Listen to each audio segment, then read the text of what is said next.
et je suis déjà sec. Comme sur 12 par sec. Des effets spéciaux, qu'est-ce que vous voulez, mais c'est super bien foutu. Et oui, aujourd'hui il sera question d'eau, beaucoup d'eau, car l'eau c'est la vie. Sans l'eau, nous ne pourrions pas vivre. Prenons soin de l'eau, économisons-la.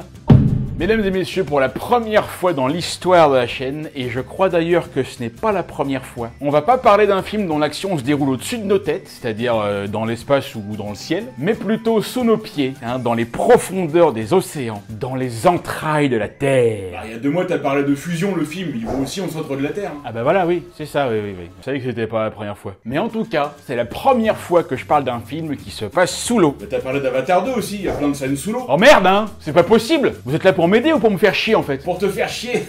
Alors, bah balance le générique, vas-y, non mais non, ça va mal se passer, tu vas voir. Comment ça vous êtes là pour me faire chier? Vas-y, rigole.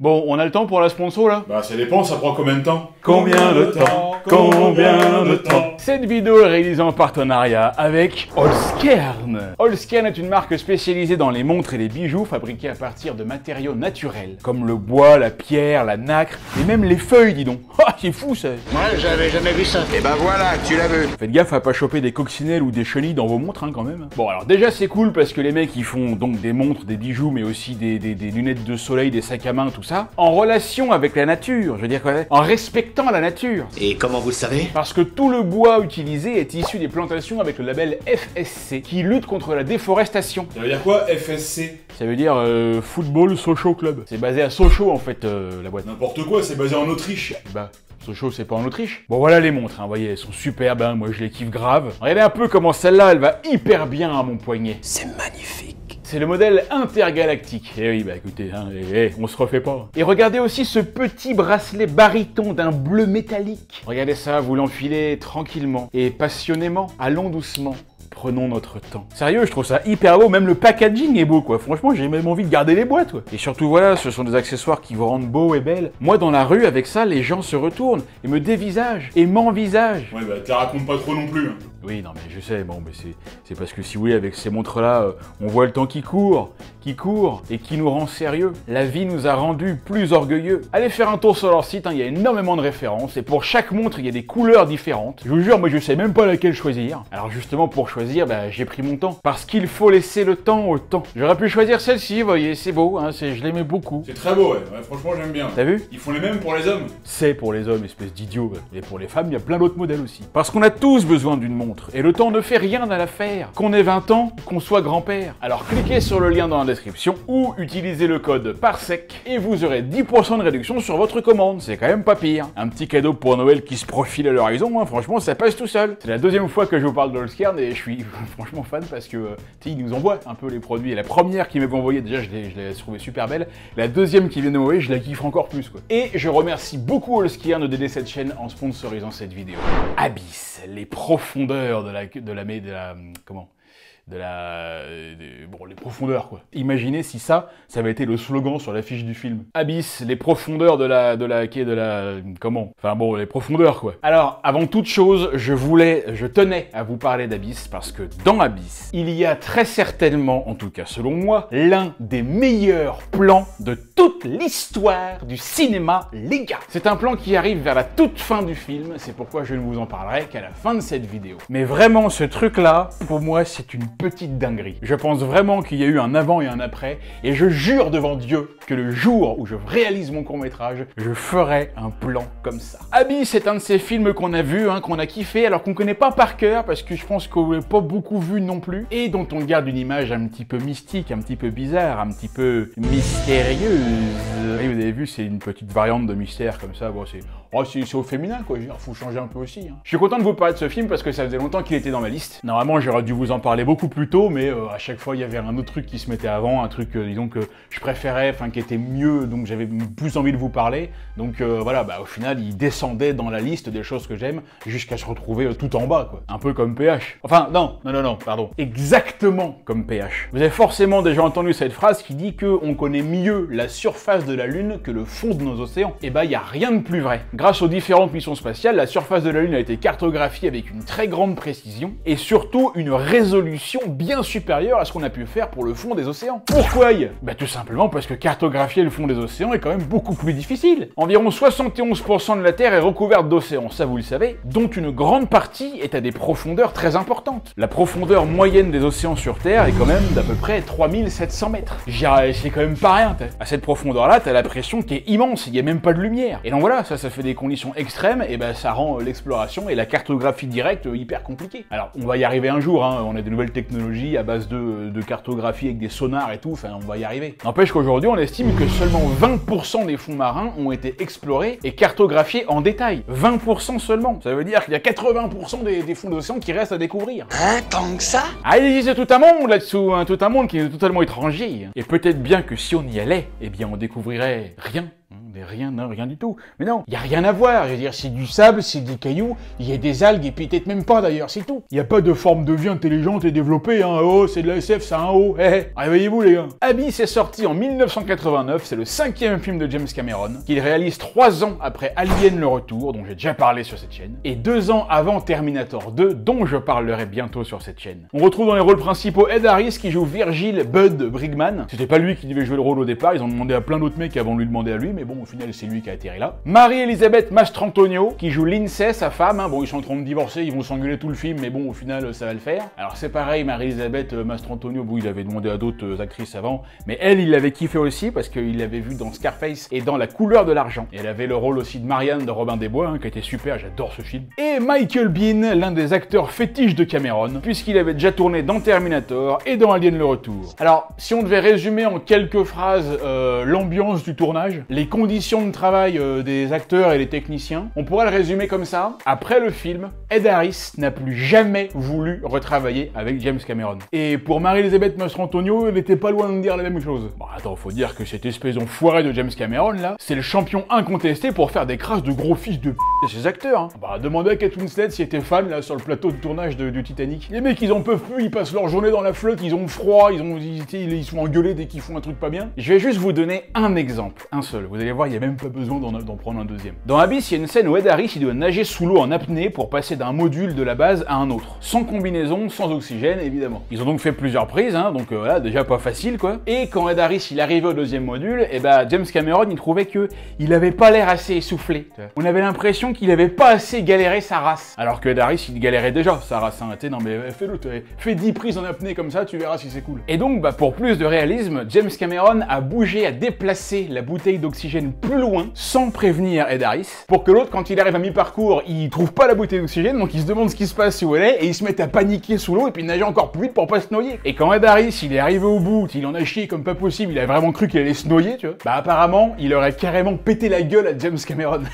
Tu es sûr? Je sais pas, en fait, je sais pas s'il lui a pété la gueule dans le making-of, mais ils disent qu'il y a eu une embrouille, mais de ouf, quoi. Non mais attends, tu m'étonnes, quoi, t'imagines, t'es acteur, et puis tu fais carrément failli mourir sur le tournage, quoi. Juste pour que Cameron, il puisse avoir son plan comme il veut, parce que voilà, au moins, c'est réaliste. Ah, mais il recule vraiment devant rien, lui, cette saloperie de Canadien, là. Non, faut dire que le film a été extrêmement éprouvant à tourner pour tout le monde. Les techniciens, les acteurs, Cameron lui-même, hein, a dit que ça avait été un vrai cauchemar. Ils étaient tout le temps dans la flotte, en scaphandre, presque pas de lumière, dans des pièces parfois hyper petites. Le paradis pour les claustrophobes. Les acteurs s'étaient entraînés pendant 2 semaines pour arriver à jouer sous l'eau, mais même avec ça, sur le tournage, tout le monde en a chié comme pas possible. Cameron lui-même a aussi failli mourir, mais vraiment, quoi. Eh ben, dites donc. Faut quand même savoir que 40% du tournage s'est passé sous l'eau. Alors à un moment donné, pour tourner une scène, tout le monde était sous l'eau, et Cameron aussi, puisque c'est lui qui tenait souvent la caméra. Il y avait un plongeur de sécurité qui s'occupait de chacun des comédiens. Tu avais un plongeur qui était attribué à chaque acteur. Leur rôle, c'était de les surveiller pour que tout aille bien. Mais Cameron, lui, il en avait pas. Et il avait des poids aux pieds et à la ceinture pour bien rester sous l'eau, pour pas remonter, pour pouvoir faire son plan. Sauf qu'à un moment donné, la bouteille d'oxygène, elle s'est vidée beaucoup plus vite que prévu. Lui, il a commencé à plus avoir d'air et puis à suffoquer, sauf que personne le regardait, personne le voyait. Il a gesticulé comme un ouf parce qu'il avait plus d'air, et là, il y a un plongeur secouriste qui l'a vu. Il est directement venu lui filer une autre bouteille, sauf que le truc pour respirer dedans, il était cassé, il marchait même pas. Donc au moment donné où Cameron, il a plus d'air, et puis tu veux respirer une grande bouffée d'air, donc tu respires à fond, bah en fait, il a respiré de l'eau. Et comme il n'arrivait pas à parler parce qu'il avait de l'eau, bah le plongeur, lui, il retenait sous l'eau pour pas qu'il remonte parce qu'il pensait que tout se passait bien. Donc Cameron a été obligé de lui de lui foutre un énorme coup de poing dans la gueule pour qu'il le lâche, pour qu'il puisse remonter, quoi. Tu es sûr? Non mais c'est terrible, je vous jure que c'est vrai, ça, vous regardez les making-of, c'est expliqué, quoi. Cameron, il explique lui-même. Non mais enfin, je sais pas, c'est dingue. Voilà l'ambiance de ouf sur le tournage, quoi. Non, puis laisse tomber les bassins qui étaient chlorés à fond, il y en a qui ont eu des problèmes de santé. Darius, il était obligé de porter des lentilles spéciales de contact, il avait les yeux défoncés sans arrêt pendant tout le tournage. Les lumières sous l'eau qu'il fallait tout le temps bouger sans s'électrocuter, tu vois. Et bah on est en 89, hein, les gars. Il y avait pas le matos et puis la sécurité qu'il y a aujourd'hui. Hein. Faut dire qu'il voulait le faire depuis longtemps, ce film, hein, Cameron. Hein. Il avait 17 ans quand il a commencé à écrire l'histoire d'une équipe de scientifiques qui bossait au fond de l'océan. En fait, c'était à la suite d'un événement, il avait assisté à une conférence d'un type dont on reparlera un peu plus tard. Tout ça pour que le film fasse un bid au box-office, quoi. Tu m'étonnes, la loose, quoi. Enfin, il a fait un bid aux États-Unis, mais il a bien marché à l'international. Donc finalement, ils ont sauvé les meubles. Comme Rose, hein, dans Titanic, hein, qui a réussi à sauver un meuble, hein, ou plutôt une porte d'armoire, hein, et qui a bien fait exprès de prendre toute la place sur la porte là pour pas laisser monter Jack. De toute façon, les meufs elles font ça tout le temps, mais t'as qu'à voir comment ça se passe la nuit dans le lit, elles prennent toute la place. Et nous, on a qu'un tout petit bout de lit pour nous là. Je veux dire, si on bouge, on tombe. Et bah Jack, il a même pas eu cette chance là. Il a même pas eu un petit bout pour lui. Il est mort par la faute de Rose. Et moi, je m'en tiens à cette version. J'ai peur que tu dises la vérité.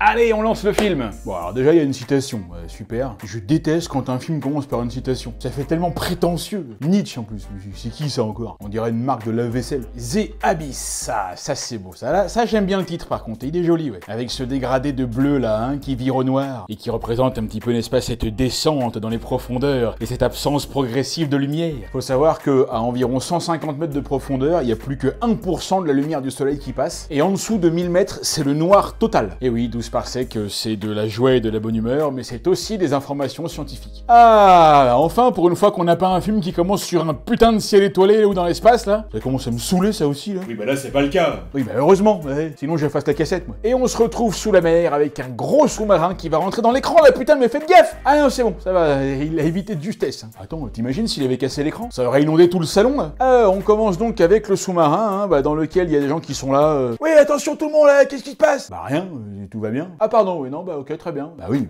il se passe pas tout le temps des trucs de ouf non plus. Hein. Mais là, si, il se passe quelque chose. Ils détectent un truc qui fonce vers eux à toute berzingue, genre à 120 nœuds, quoi. Ça fait quand même presque 220 km/h. Pour aller à cette vitesse sous l'eau, faut le faire. Même Léon Marchand, il le fait pas, ça. Le truc passe à fond à côté d'eux et fait de la lumière, c'est hyper chelou. Et ça coupe tous les radars du sous-marin qui se prend un mur en pleine poire. Mais qu'est-ce que ce mur foutait en plein milieu de l'océan? C'est n'importe quoi. Et résultat, le sous-marin coule et tout le monde meurt. Et voilà, le film vient juste de commencer et direct 150 morts à cause de l'alien chelou, là. Et à la fin du film, on va te dire que non, mais ils sont gentils, en fait, tu vas voir. Ouais, bah, faudra pas oublier de dire qu'ils ont commencé par buter 150 mecs. Hein. Au moment de faire les comptes, comptez sur moi pour vous le rappeler, ça. Heureusement qu'ils ont eu le temps de lancer une balise pour les retrouver. Hein. Bon, ils seront morts, mais au moins, on pourra peut-être récupérer quelques bouteilles. De quoi? D'oxygène? De vin. Ah oui, d'accord. Ouais. À la surface, il y a un hélicoptère qui atterrit sur un bateau. Ça sent plutôt mauvais. Ça n'a pas l'air très bon.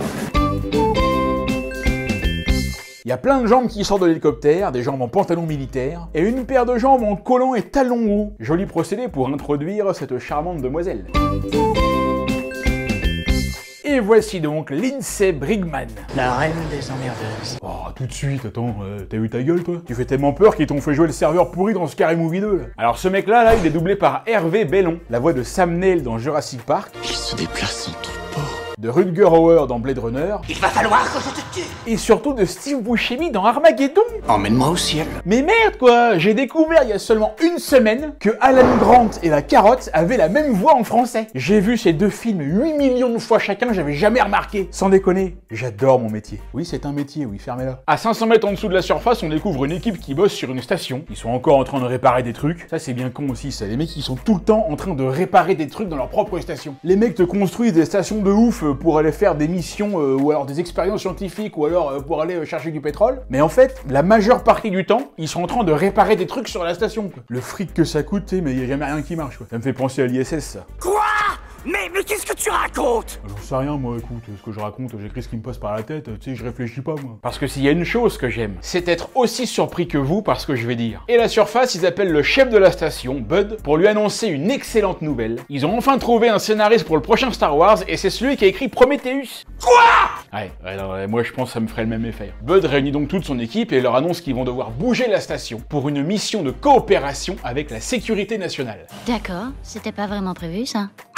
Les patrons leur disent qu'ils ont besoin d'eux pour aller plonger et voir s'il y a des survivants, et même qu'ils vont leur donner une prime. Écoutez, je sais pas quel arrangement vous avez pris avec la compagnie, mais mes hommes ne sont pas qualifiés pour ça. Si, on est qualifiés. Bah évidemment qu'on est qualifiés. Pour une paye triple, on est qualifiés pour tout ce que tu veux. Et là, les patrons leur disent qu'ils vont leur envoyer une équipe des SEALs, dirigée par le lieutenant Coffey. C'est lui là, avec son regard de vieille fouinasse là. Lui, je le sens pas, lui. Il est direct, je le sens pas. Et il a une moustache. À tous les coups, il va vouloir faire un génocide. Allez, il débarque dans la station. Les gars, ça va? Vous avez fait un bon voyage? C'est bien, ça va être cool avec eux, je sens que ça va bien se passer. À mon avis, il y en a qui vont pas remonter la surface. Et Lindsay est descendue aussi, et elle retrouve son mari qu'elle avait pas vu depuis pas assez longtemps. Madame Brickman.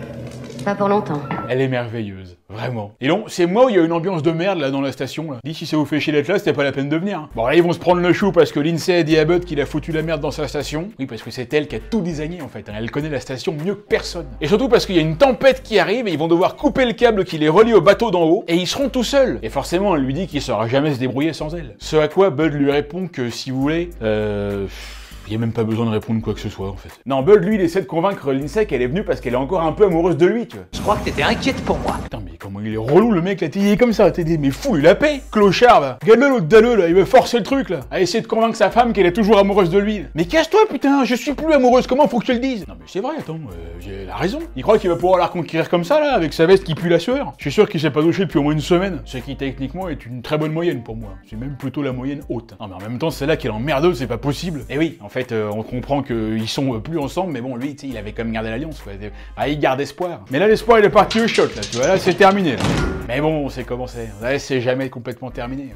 Leur blague, allez. Eh oui, l'espoir est parti, mais l'amour reste. L'amour subsiste. L'amour résiste. Car quand on aime, c'est pour la vie. Ah, c'est beau, c'est beau.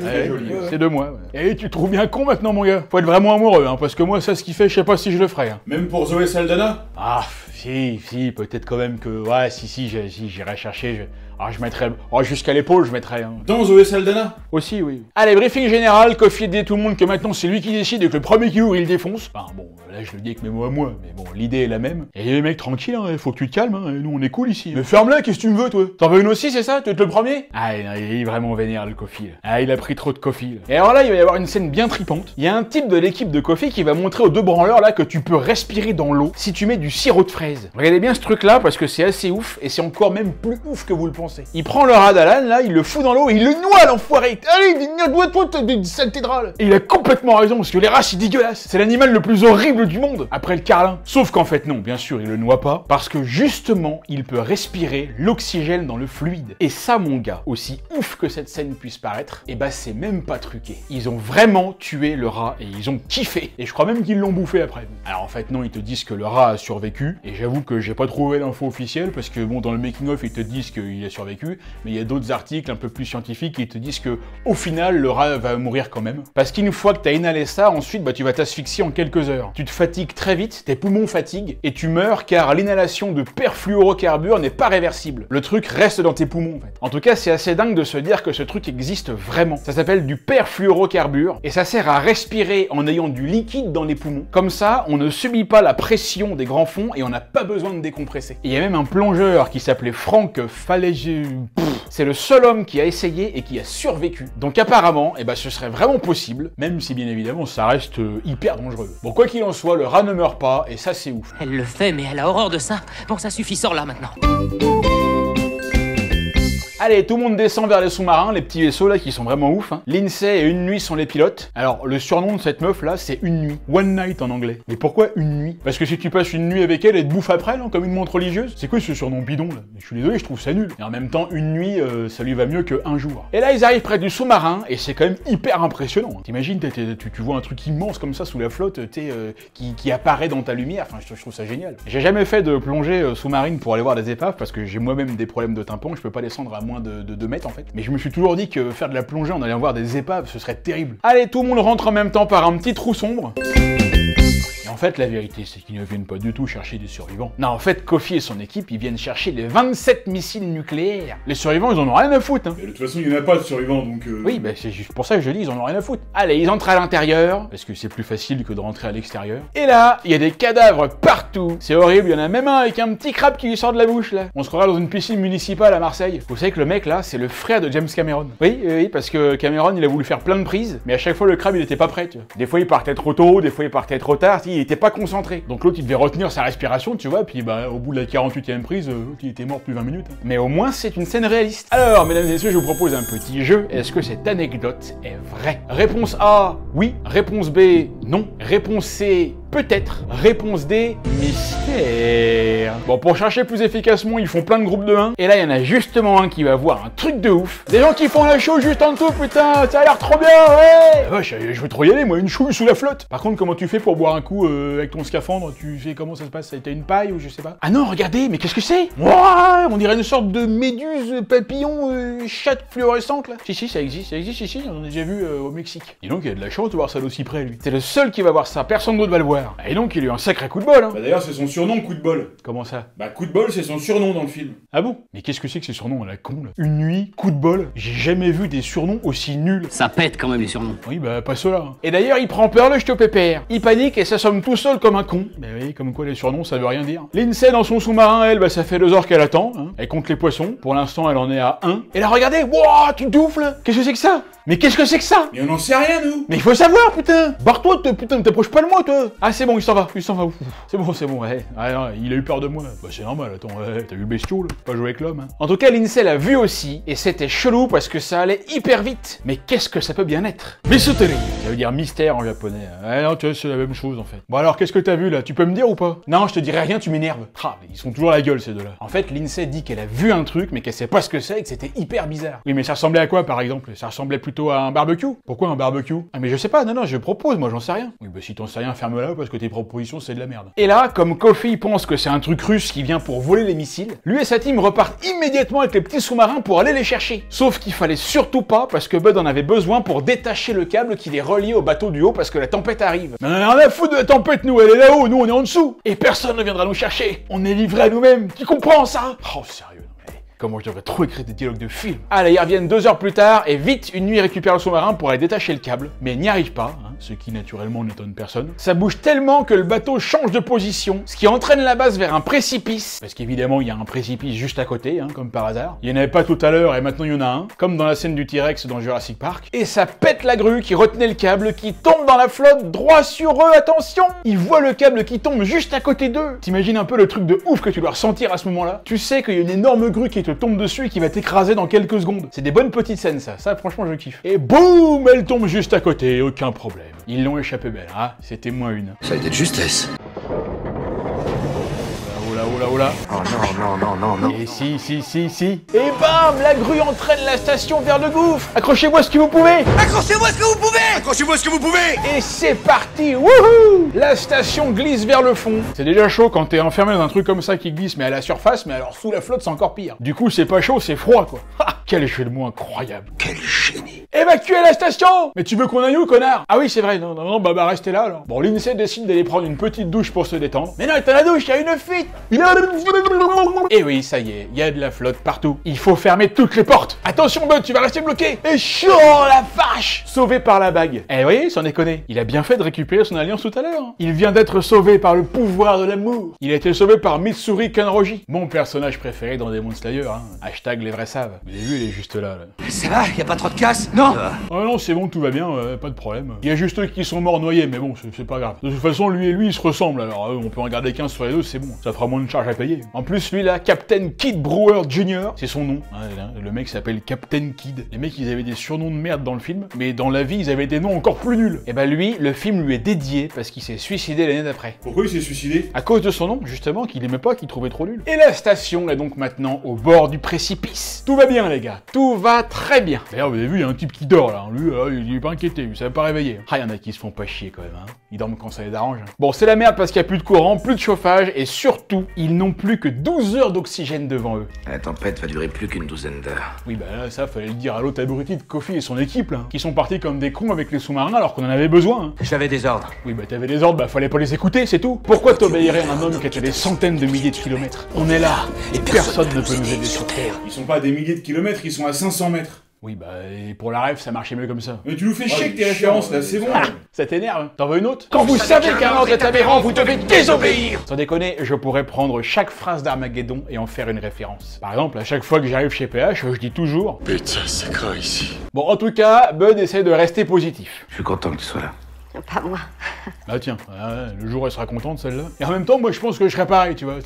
Elle m'énerve cette phrase, il faut toujours rester positif. Il faut toujours voir la vie du bon côté, tu sais, n'importe quoi. Si tu tombes dans un escalier et que tu te pètes les deux jambes, tu vas pas te dire ah bah cool, je suis déjà en bas. Lindsay sort pour aller récupérer du matos. Et là, qui c'est qui vient la voir? C'est notre petit ami de tout à l'heure. Et comment il va mon petit pépère? Et donc t'es bien curieux toi? Comment on peut t'aider? On dirait un petit chat, ces petits chats tout mignons qui viennent voir un petit peu dès qu'il y a un truc nouveau qui se passe, t'ouvres un placard, ils viennent voir, tu sais, ils viennent mettre leur petit nez, leurs petites pattes et puis leurs petites griffes et puis ils te défonce tout, puis te fout tes poils partout, ces putains de chrétiens. Et Lindsay a cette fois bien le temps de le voir. C'est assez joli, hein, on dirait une sorte de sèche-cheveux, je trouve. C'est ça, hein, non mais si ça se trouve, c'est un sèche-cheveux. Un sèche-cheveux extraterrestre qui peut sécher les cheveux sous l'eau. Eh, sans déconner, ils sont très très forts. Et là, attention, il y en a un 10 fois plus gros qui arrive derrière.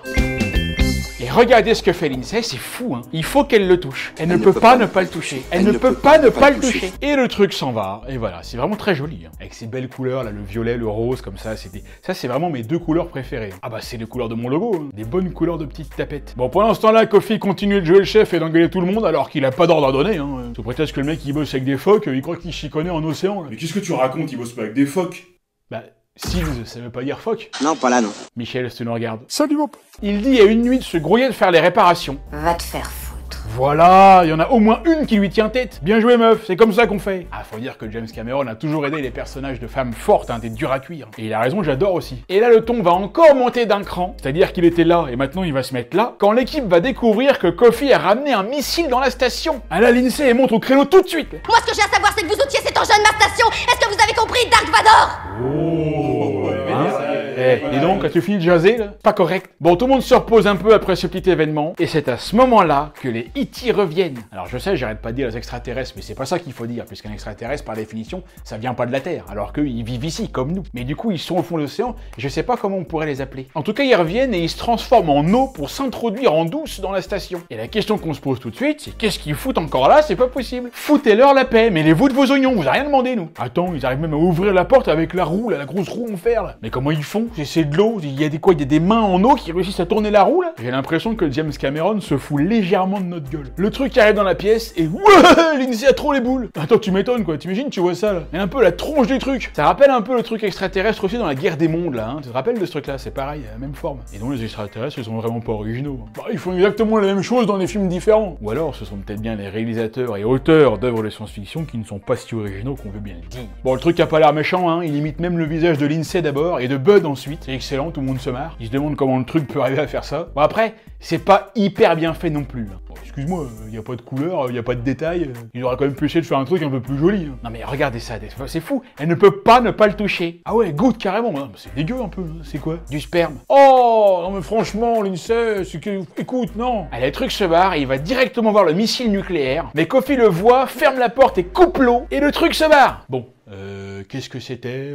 C'était quoi? Bon, Kofi, lui, il est toujours en bas de trip, hein, il croit que c'est les Russes qui les espionnent. Encore un qui a bien fait honneur au vin à midi. Et en même temps, il serait peut-être bien aussi sujet à l'ivresse des profondeurs, qu'on appelle aussi la narcose à l'azote. C'est un truc qui est lié à la pression de l'eau. Plus on descend, et plus la pression augmente, ça vous le savez. Et l'azote qui est présent dans l'air et qu'on respire va se dissoudre dans le sang et dans les tissus. Ensuite, ça agit sur le système nerveux, et ça peut entraîner des troubles du comportement, et notamment l'envie de faire péter des bombes nucléaires. Quand vous voyez des images comme ça, là, bah, c'est parce que t'as des mecs qui sont allés trop profond, sans entraînement, et du coup, bah, ils pètent tout.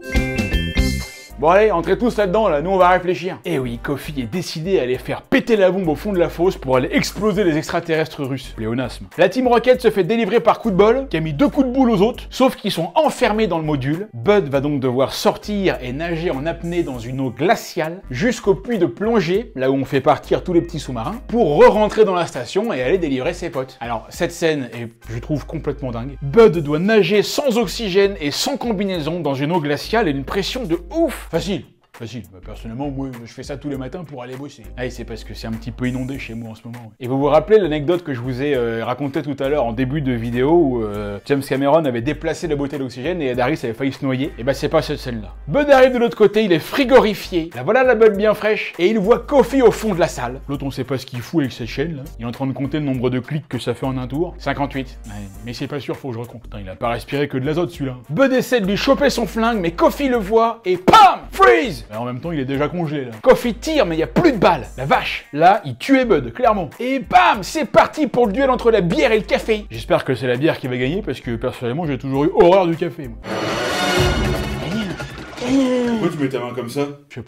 Je sais pas, il le fait dans le film, je fais aussi. Sérieux, c'est vrai, pourquoi il met la main comme ça, là? C'est quoi ça sert? C'est pour dire, attention, fais gaffe, t'es... Et moi, je suis un bon, je sais m'en servir. Et puis, si j'arrive pas à te mettre un couteau là, je te mets une boffe avec l'autre. Alors là, c'est chiant parce qu'ils se battent dans les lampes, là, il y a des lampes qui les gênent, là. Bernard, est-ce que tu peux enlever la lampe, s'il te plaît? Ouais, pas de problème, ouais. Et hop, hop, hop.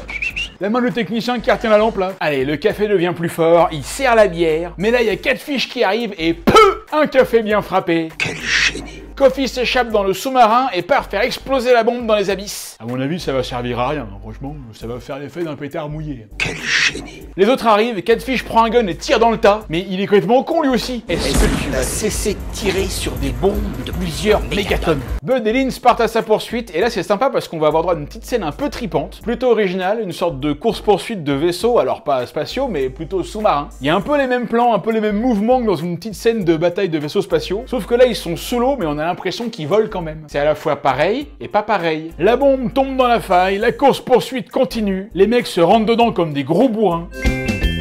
Et ils arrivent finalement à dégager Coffee qui sombre à son tour dans la froideur, la noirceur et la profondeur des abysses. Il va nous faire un bon café glacé. Quel Putain, t'es relou avec ça là. Ça t'énerve, hein? Ouais, bah, pour la peine, je vais continuer. La pression devient de plus en plus forte, la vitre du vaisseau se fissure et boum! Et voilà, un bon café allongé. Pourquoi un café allongé? Bah parce qu'il est plein d'eau. génie! Bon, par contre là, pour Bud et Lindsay, c'est carrément la merde. Ils sont tous les deux dans le petit sous-marin qui est cassé, qui fuit avec l'eau qui rentre. Ils sont à plus de 100 mètres de la station, personne ne peut venir les chercher. L'eau monte et ils n'ont qu'une seule combinaison. Ils doivent donc trouver une solution très vite avant de se noyer tous les deux. Et là, Lindsay propose un truc complètement dingue. Je vais me noyer, tu vas me ramener à la station. Et ouais, truc de ouf, c'est de la folie, mais ils ont pas le choix. Bud remet sa combi, et alors là, je comprends pas trop parce qu'il attend qu'elle se noie devant lui, t'sais. Mais pourquoi il attend? Je dis, partez tout de suite et qu'elle prenne sa respiration. Au moins, ça a gagné 30 secondes, elle va peut-être se noyer pendant le trajet, mais au moins, t'aurais gagné 30 secondes, tu vois. Dans cette situation, chaque seconde compte. Alors, je sais, vous allez me dire, au final, ça changerait certainement pas grand-chose. Mais vous n'en savez rien, ça, vous n'êtes pas spécialiste. Et moi non plus, d'ailleurs. Allez, il part avec elle. À la station, tout le monde est prêt pour la réanimer. Et là, c'est certainement l'une des scènes les plus puissantes du film. Cette scène va durer presque 5 minutes, pendant lesquelles ils vont se battre pour essayer de la réanimer à coups de défibrillateur, de massage cardiaque, de bouche à bouche. Bud va se donner à fond,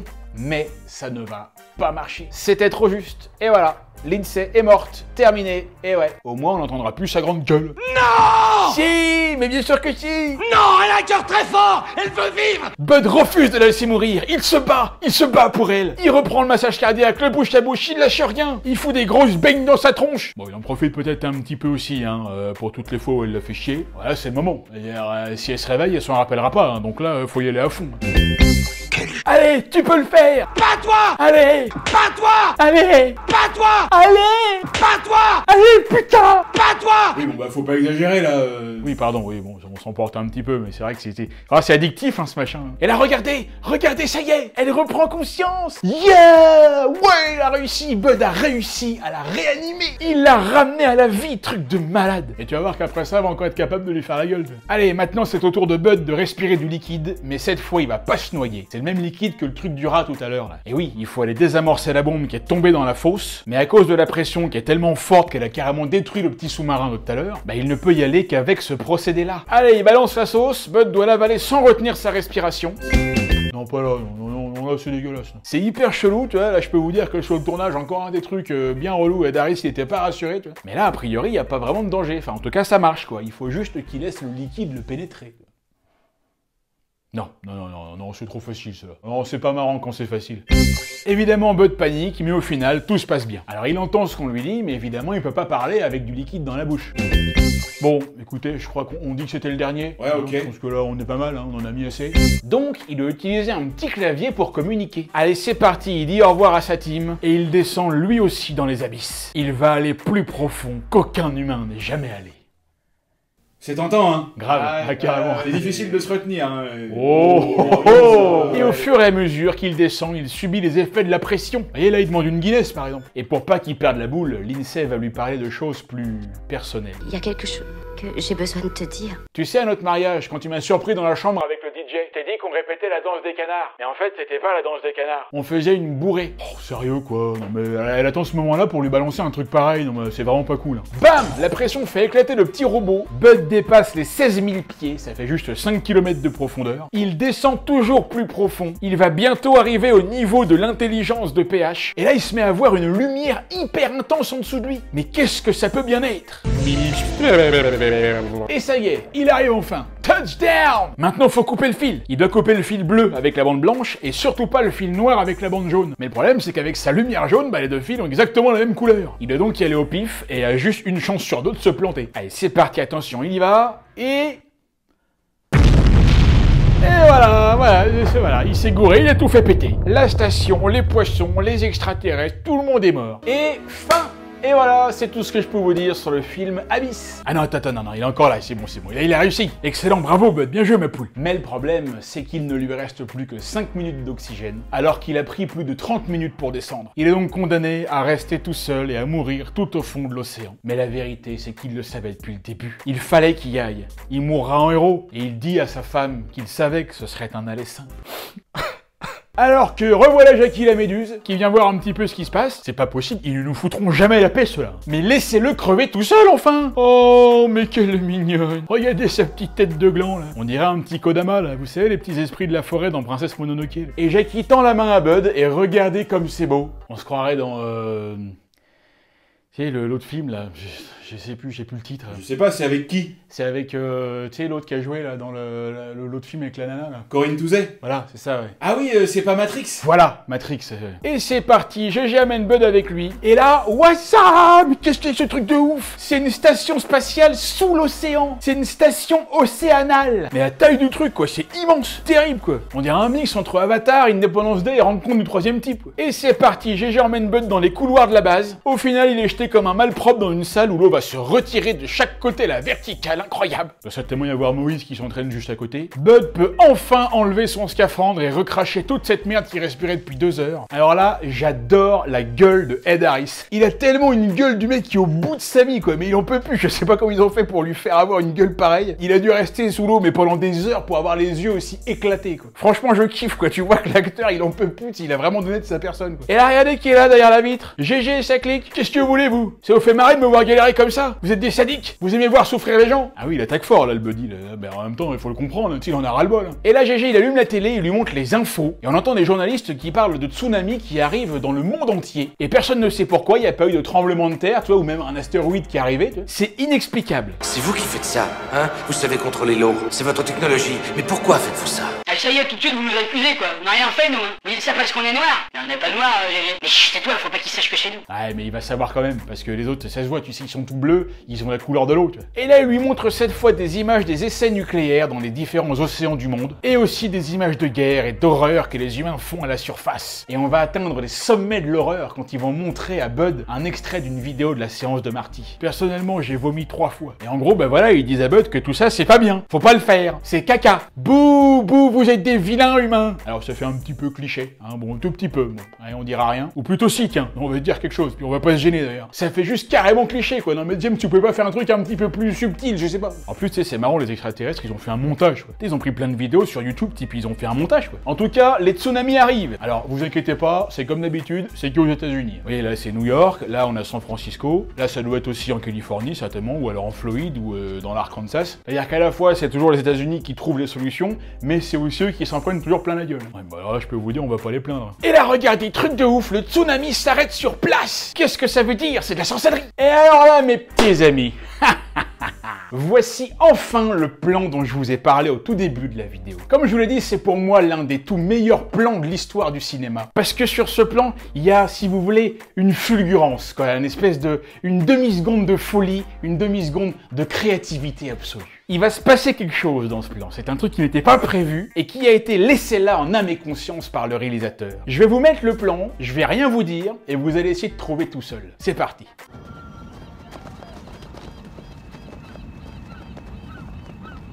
Alors, vous l'avez vu ou pas? Non. Je vais le remettre pour ceux qui ne l'ont pas vu, avec un petit indice qui fait que vous allez le trouver. Ça se passe sur la gauche de l'écran. Alors, vous l'avez vu ou pas? Bordel, mais attendez! En pleine scène de panique absolument dingue, il y a un tsunami de 300 mètres de haut qui arrive. Le truc va tuer tout le monde. Il y a un type qui trouve rien de mieux à faire que de baisser le fut de son pote juste pour le faire chier. Mais c'est absolument génial, c'est du pur génie. Est-ce que vous vous rendez compte qu'il y a un gars qui a fait ça pour faire chier son pote pendant le tournage et que Cameron et tout le monde, ils ont laissé ce truc? Je sais pas ce qu'ils se sont dit, quoi. Est-ce que ça allait faire marrer les gens ou pas, tu vois? Je trouve ça absolument incroyable. Et au final, les tsunamis s'en vont. Ils repartent chez eux dans la mer. Les Médusemens ne l'ont pas fait. Pourquoi vous ne l'avez pas fait? Bah oui, c'est vrai ça. Pourquoi vous l'avez pas fait? Vous auriez pu en mettre au moins un, tu vois, je veux dire, au moins pour la forme, quoi. Mais non, GG, il a un cœur. Il a vu qu'il y avait de l'amour dans ce monde. Il a vu le message de Bud qui dit à sa femme qu'il l'aime. Et juste avec ça, les mecs ont décidé de tout annuler. Non mais attends, c'est rien, c'est juste un message à la con, ça se trouve, il le pensait même pas, Bud. Non mais sérieux, mais qu'est-ce qu'ils peuvent être naïfs aussi, ces poissons à la con, là? À la surface, la tempête disparaît d'un seul coup, et à la station, tout le monde croit que Bud est mort. Mais non, il est vivant! Il est vivant! Et il écrit pour dire que les E.T. ont envoyé un message à l'humanité, pour leur dire en gros, bah d'arrêter de faire chier tout le monde, et puis surtout de faire chier les océans. Et là, attention, incoming! La station océanale remonte, et elle embarque l'équipe de la station avec elle. Et les paliers de décompression, bah les couilles. Et c'est parti, les E.T. arrivent à la surface. La vache, mais qu'est-ce que c'est que ce truc en plastique là? Mais sérieux, c'est quoi ça? On dirait du caoutchouc le truc. Vous trouvez pas que ça a l'air hyper faux? Et en même temps, il y a un petit côté un peu organique, tu vois, plutôt cool. On a l'impression que ça pourrait être un truc vivant. Et voilà, la taille du truc. Ça envoie du lourd hein, quand même. Ça doit grouiller là-dedans. Là. On va quand même aller voir avec quelques harpons, hein, voir s'il y a pas moyen de ramener quelques spécimens. Bon attends, si ça se trouve, ça peut se revendre cher. Hein. On n'est pas loin des côtes japonaises et chinoises, hein. C'est qu'ils en raffolent de toutes ces conneries. Là. La station Deepcore est là aussi, Lindsay sort avec son beau jogging, et Bud est là aussi, il arrive en héros. Il jette son casque par terre, c'est bien, il a bien compris le message lui. Ah non mais avec des gars comme ça, c'est sûr qu'on va repartir sur de bonnes bases. Et c'est ainsi qu'ils se retrouvent enfin. Et ils s'embrassent tendrement sur l'eau, c'est magnifique. Et fin. Et voilà, c'est tout ce que je pouvais vous dire sur le film Abyss. C'était vraiment un bon film, moi j'ai grave kiffé, parce que je trouve qu'il n'y a pas beaucoup de films comme ça, qui mettent en scène des extraterrestres, alors qu'ils ne sont pas des extraterrestres, puisqu'ils vivent sur Terre comme nous, mais au fond des océans. Et ça, il fallait vraiment un James Cameron pour le faire. J'espère que la vidéo vous a plu, évidemment. Merci beaucoup à toutes et à tous d'être restés jusqu'à la fin. Je coupe très vite, la prochaine vidéo arrive à nouveau dans une semaine. Je sais pas si vous avez remarqué, mais j'ai un rythme de ouf en ce moment. Je mets une vidéo tous les dimanches. C'est juste jamais arrivé depuis le début de la chaîne. On va recalmer le jeu tranquillement. Hein. Là, j'étais chaud, mais je vais pas pouvoir tenir ce rythme-là jusqu'à la fin de l'année. Donc, encore une la semaine prochaine, et après, on repart tranquille. N'oubliez pas d'aller faire un tour sur le site de Allscared. Hein, vous trouverez beaucoup de très jolies choses. Et avec le code PARSEC ou le lien dans la description, vous aurez 10% de réduction sur toutes vos commandes. Allez, c'est tout pour cette fois. Je vous remercie beaucoup. Je vous dis à très bientôt pour un prochain épisode de cet Alien Solo sur 12 PARSEC. Ciao!